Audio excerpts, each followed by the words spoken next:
腰時立湖南西北武陵山脈深處，藏住一片舉世無雙嘅人間仙境。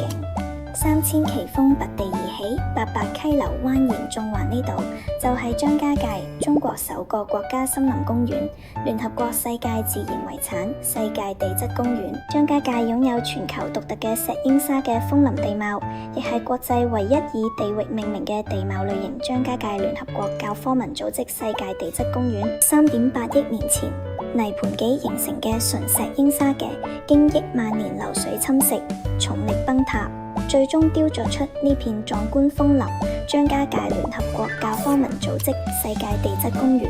核心區3100餘座石峰挺拔林立，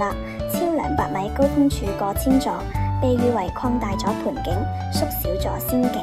電影《阿凡達》哈利路亞山原型就取自袁家界乾坤處攜程。武陵源國家森林公園為核心中之核心，袁家界迷雲台天下第一橋，天子山遇北風，仙女散花，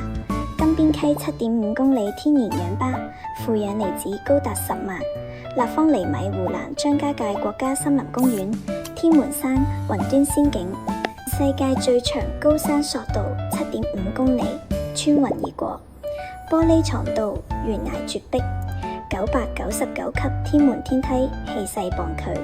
大峽谷玻璃橋高空透明景觀橋，刺激與壯觀並存。黃龍洞則係世界溶洞全能冠軍，地下奇觀歎為觀止。除自然奇觀，呢度亦係土家族聚居地，不支卡文化源遠流長。土家織錦沙石畫列入國家非遺，魅力湘西天門湖仙，再現千年民族從地質奇觀到人文風情，從雲端仙境到幽谷清泉。張家界以獨一無二嘅自然與文化魅力，成為舉世矚目嘅國際旅遊勝地。一場穿越億萬年時光嘅自然之旅，一段觸動心靈嘅秘境體驗張家界，等你親臨。